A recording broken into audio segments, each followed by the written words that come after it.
tourne.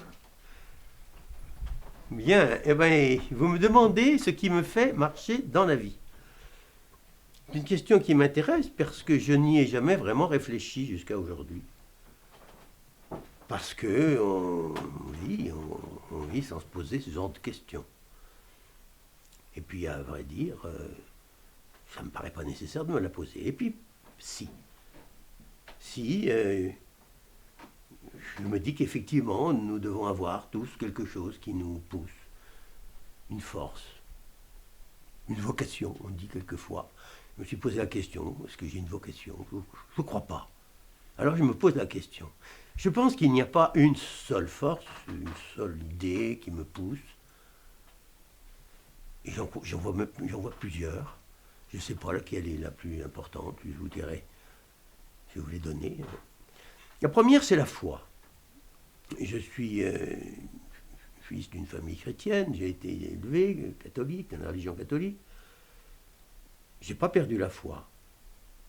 Et effectivement, je vis encore, je participe à des réunions, le CETAD. J'ai eu la chance de recevoir en héritage une chapelle, avec un prieuré à côté. Je l'ai possédée jusqu'à l'année dernière. Et dans cette chapelle, il se passe beaucoup de choses. Elle se trouve à Notre-Dame, c'est Notre-Dame de Limon, entre Lyon et Vienne, au sud de Lyon.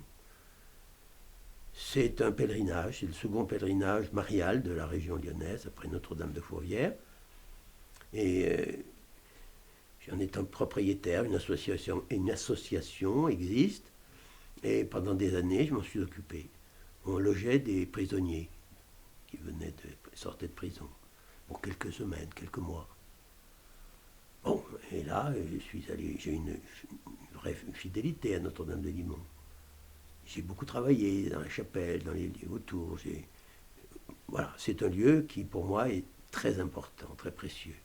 Je me suis séparé de cette chapelle l'année dernière. Je l'ai cédée à l'évêché, tout simplement parce que mes enfants, hélas, ne peuvent pas s'en occuper. Ma fille, bien sûr, puisqu'elle vient d'être décédée. Mon fils, parce qu'il habite au fin fond de la Bretagne et qui m'ont demandé de ne pas m'en occuper. Mais enfin, bon, je pense que c'est quand même quelque chose qui m'a animé. La foi, j'ai des doutes. J'ai des doutes, je suis dans une réflexion depuis très longtemps. Pourquoi on est sur cette terre? Qui est-ce qui m'y a mis? Pourquoi faire? Voilà, une vraie question. Au cours de littérature, M. Leroux nous a fait, de l'UIAD, nous a donné, enfin, fait connaître un poète allemand du XVe siècle, Martinus von Bibrak. Et il disait ceci: je suis je ne sais qui, je viens, je ne sais d'où, je vais, je ne sais où, je meurs, je ne sais quand. Je m'étonne d'être aussi joyeux. Je fais bien cette phrase, quoi, cette poésie, mais c'est tout à fait ça. Je suis joyeux, et ça ne devrait pas l'être. Ma mère est morte dans mes bras il y a 30 ans, ma femme est morte dans mes bras en 1995, ma fille vient de mourir dans mes bras. Ça m'a beaucoup secoué, et pourtant, j'ai pas perdu l'espoir, j'ai pas perdu l'envie de vivre. Je m'étonne d'être aussi joyeux. Et c'est peut-être ça une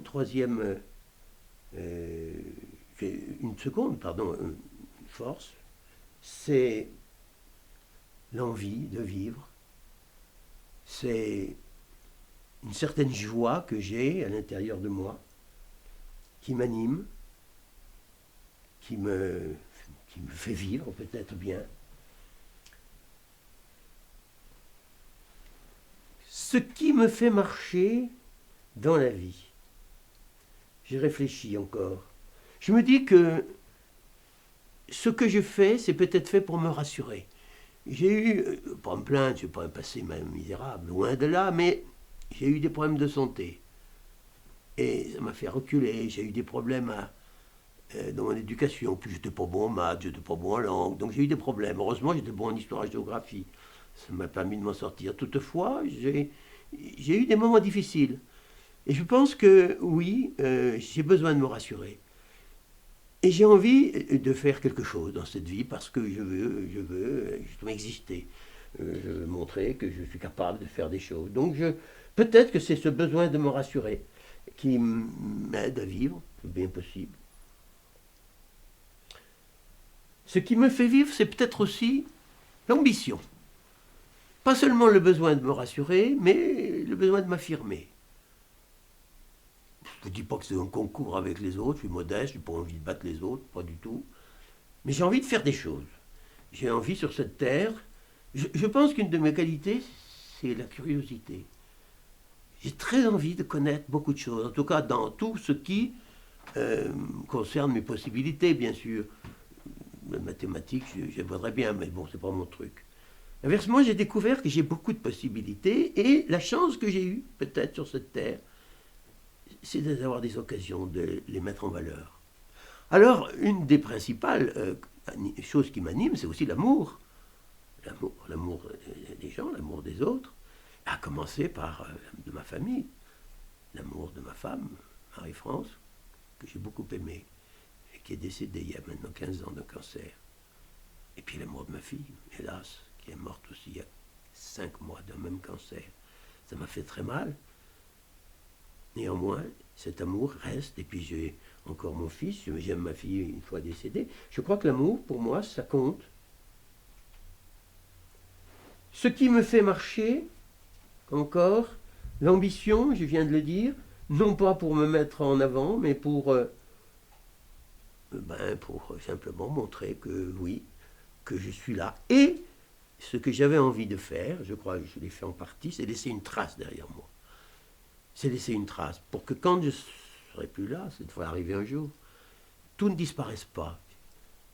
Bon, il y a beaucoup de gens qui ça n'intéresse pas de laisser une trace. Puis heureusement, parce que comme on est 7 milliards, si 7 milliards de personnes de laisser des traces, ça barberait tout le monde. Je considère, moi, que j'ai envie d'en laisser une. Et si vous voulez, cette trace va être liée à ce qui me fait marcher, en plus. C'est la curiosité, l'envie de faire dans diverses directions. Ce besoin vital que j'ai au fond de moi, de m'intéresser aux choses et de les transformer en quelque chose d'utile. On peut s'intéresser, lire des trucs et puis en rester là. Moi, je veux que ce qui m'intéresse puisse ensuite intéresser les autres. Profiter des occasions qui me sont données. J'ai eu de la chance, et c'est peut-être une des choses qui me fait marcher, c'est de savoir saisir au moment où ça se présente des occasions. Bon, j'ai trouvé une femme, j'ai trouvé après sa mort une compagne qui est par là et qui est très fidèle, très sympathique, qui me rend évidemment la vie plus heureuse, plus facile.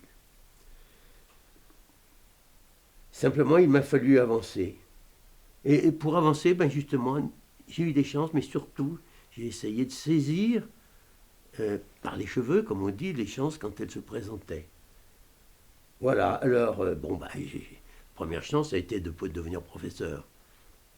C'était pas gagné d'avance, parce que je vous l'ai dit, j'avais un peu des difficultés scolaires. Heureusement, pas trop en histoire et géographie. Et j'ai réussi de justesse, mais j'ai réussi le CAPES, le concours d'enseignement, enfin, d'éducation secondaire, et ça m'a donné un emploi à vie. Gros avantage de la fonction publique quand on réussit. Ça m'a donné une vie plus tranquille. Bon, j'ai fait mon boulot. Rien ne me fait plus plaisir puisque je suis resté dans la ville, petite ville, où j'ai enseigné toute ma vie. Ça me fait plaisir de revoir des anciens élèves et qui quelquefois me disent qu'avec moi, ils n'ont pas été malheureux. Ce qui prouvait que finalement, j'avais peut-être bien un peu la vocation d'enseigner, puisque je me suis pas, il n'y a pas eu de débat trop grave avec mes élèves, ça s'est plutôt bien passé, ils ont plutôt bien réussi leurs examens. Donc ce métier, je l'ai bien aimé, je l'ai beaucoup aimé. Je ne le referai plus, j'ai passé l'âge, c'est fatigant les enfants. Mais enfin, ça a été ma première chance. Donc j'en ai eu 2 chances de départ, ma famille, ma femme, mes enfants, une fille si gentille et puis un garçon si sympathique, tout ça c'est vrai. Et puis je me suis aperçu que j'avais des curiosités variées, et j'ai voulu les utiliser, les faire vivre. je suis géographe, mais avant de faire ma géographie, j'étais déjà intéressé par les voyages. Je n'en ai pas fait énormément. Moi, je suis allé en Égypte, en Inde, dans d'autres endroits. Et surtout, à 20 ans, j'étais déjà guide d'une agence de voyage. Et j'ai fait, entre 20 et 30 ans, j'ai conduit beaucoup de voyages, en Italie particulièrement. Ça m'a fait découvrir beaucoup de choses. La géographie, l'histoire des hommes, l'histoire de la vie dans un pays. Après tout, cela, la vie de la Mure, ça m'a intéressé. Et ça m'a fait vivre. J'ai créé un musée, le musée de la Mure, de toutes pièces. Et ma foi, ce musée m'a échappé parce que maintenant il y a des personnes qui travaillent dedans. C'est plus mon musée, ça l'a été. Je suis un peu déçu d'ailleurs de la manière dont les virages qu'il est en train de prendre ne me conviennent pas, mais c'est une autre histoire. Le musée, il existe. Voilà. J'aimais beaucoup écrire. Et j'aime toujours. Voilà, je transmets mes informations que j'ai, mes connaissances. J'ai dirigé, grâce à M. Péquignot, en d'autres temps, j'ai dirigé une revue qui s'appelait Sud-Isère pendant un an à peu près. Puis j'ai écrit des livres et j'ai fait travailler d'autres personnes dans ces livres. La Mure et son pays, le pays de la Mure, cœur du Dauphiné. Et puis surtout avec Pierre Barnola, nous avons fondé une revue que vous connaissez peut-être et qui s'appelle Mémoire de Biou, qui a été fondée il y a bientôt 20 ans, qui paraît une fois par an et qui a eu un prix de l'Académie Delphinale pour montrer que c'est une revue utile, intéressante. Je m'intéresse à beaucoup de choses, je m'intéresse donc à la lecture, j'ai dit l'écriture, mais aussi la lecture. Quand nous sommes arrivés à la Mure avec Marie-France en 1964, il n'y avait pas de bibliothèque. La dernière qui existait, c'était la bibliothèque paroissiale, elle venait de fermer. Eh bien Marie-France, qui aimait beaucoup lire, a décidé de monter une bibliothèque de toutes pièces avec M. Morel, qui était le maire de la Mure à l'époque. Et cette bibliothèque a été montée en 1970. Je l'ai beaucoup aidé, bien sûr, on a travaillé ensemble. Elle existe toujours. Marie-France en est restée la directrice jusqu'à son décès en 1995. Depuis, la bibliothèque a grandi, elle est devenue la médiathèque. Au passage, on a un peu oublié Marie-France. Je vois que nulle part on rappelle son souvenir. Elle est quand même restée directrice, fondatrice et directrice pendant 25 ans. Qu'est-ce qui m'anime? L'archéologie. C'est pareil, c'est ma curiosité qui fait que je m'intéresse à l'histoire des hommes, à leurs souvenirs, à leurs traces. J'ai fait de l'archéologie dès 20 ans, même avant. Je trouve que dans mon pays, à Solèze, il y a du romain partout. Il suffit de creuser un peu la terre, on en trouve. Et c'est moi qui ai trouvé, et je suis fier d'ailleurs de l'avoir fait, le site romain de la Mure, ce qu'on appelle l'inventeur du site de la Mure. Malheureusement, il n'a pas été mis en valeur. On a fait des fouilles en 1985. On a trouvé un village, un habitat. On n'a pas voulu le garder parce qu'il y avait une construction à faire dessus. C'était un site prévu de construction. On a fait une fouille de sauvetage. Mais enfin, là, je me suis épanoui parce que j'ai beaucoup apprécié, n'est-ce pas, cela. Et puis la vie des hommes, la vie tout court, la vie de la cité, ça m'a animé, ça. Lorsque M. Morel est venu me chercher en me disant, je monte une liste avec M. Péquignot, est-ce que tu viendrais? De moi-même, je ne serais pas venu. J'ai saisi cette occasion comme d'autres. Et voilà comment j'ai été élu à la mairie de la Mure. Je suis resté 24 ans. J'ai même eu des médailles, dont une ici, la médaille de la communauté, de la commune du département, je ne sais plus trop quoi. 24 ans, donc à la mairie, et c'est là où j'ai vraiment pu m'épanouir, j'ai vraiment fait beaucoup de choses. Et je me demande encore aujourd'hui comment j'ai pu faire tout ça, puisque j'avais en même temps des enfants. C'est vrai que moi, je ne les ai peut-être pas tellement bien vu grandir, j'aurais aimé peut-être m'en occuper davantage. J'aimais les vieilles pierres, j'aime aussi les pierres récentes. J'aurais voulu être architecte. Quand j'avais 15 ans, je rêvais d'être architecte, je dessinais des maisons. J'aurais aimé, mais on m'a refusé à l'école d'architecture parce qu'il fallait voir le baccalauréat, mathématiques, tout ça, ce que je ne pouvais pas faire. Mais je me suis rattrapé. Cette maison, ici, quand j'ai acheté, ça s'arrêtait à ce niveau-là. En 1970, avec 2 de mes frères, étudiants, des jeunes, et un voisin, je me suis mis parce que je voulais faire quelque chose, je voulais dire de mes mains. On a enlevé le toit en juillet 1974. Ils ont démarré, j'étais encore pas là, je faisais passer les bacs à Valence. Le 1er juillet, puis il pleuvait, ils ont mis un certain temps pour démarrer, figurez-vous. Le 31 juillet, la maison était construite. On avait enlevé le toit, mis une maison à la place. Là-haut, au-dessus, l'escalier monte. Il refait le toit, bien sûr, la maison était hors d'eau. À peine 4 semaines. Je suis très, très content et très fier. Ça montrait que j'étais aussi, pas seulement un intellectuel, mais aussi un manuel. Donc ça me fait plaisir. Alors, qu'est-ce qui me fait marcher encore? Je ne sais pas, moi. Je pense que j'en ai trouvé pas mal, des choses. Voilà. Je crois que ce que j'ai envie, je crois que ce que j'aime, c'est la vie, tout simplement. La vie. Avec tous ses bons côtés, avec ses moins bons, mais je crois que j'ai une force, effectivement, au fond de moi. La vie. L'amour. Un peu de courage aussi, il en faut. Il ne faut pas renoncer. J'ai souvent eu des problèmes dans à la mairie, par exemple. Il fallait convaincre les collègues qu'il y avait des choses à faire, de l'argent à placer à tel ou tel endroit. C'était pas facile. Je me suis souvent heurté avec d'autres. Et bien là, j'ai fait preuve de beaucoup de patience. Je crois que c'est une des qualités qui me fait vivre. C'est justement ça, la patience, mais en même temps l'énergie. L'énergie d'aller au bout, l'énergie de décider que si on fait une bibliothèque, on ira au bout, que si on fait une école de musique, je ne vous ai pas parlé de la musique. Eh oui, je fais partie de chorale, j'aime chanter. Et l'école de musique actuelle, c'est moi qui l'ai fondée, enfin, pas tout seul, puisque nous étions en mairie, mais comme j'étais l'adjoint à la culture, je me suis occupé de presque de tout, quoi, au départ, on embauche des gens, etc. Quand je vais à l'école de musique, c'est un peu mon enfant, le musée, c'est un peu mon enfant, la bibliothèque, c'est un peu mon enfant. J'aime l'art, j'aime la peinture, il y en a autour dans cette maison. Il y a une association qui existe, que tous les Murois connaissent, s'appelle Art et Création, en Matésine. C'est moi qui l'ai fondée, cette association, avec M. Drozet, le premier président. Les peintres, les artistes locaux, on les délaisse à la Mure, on ne s'en occupe pas. Je vais les chercher.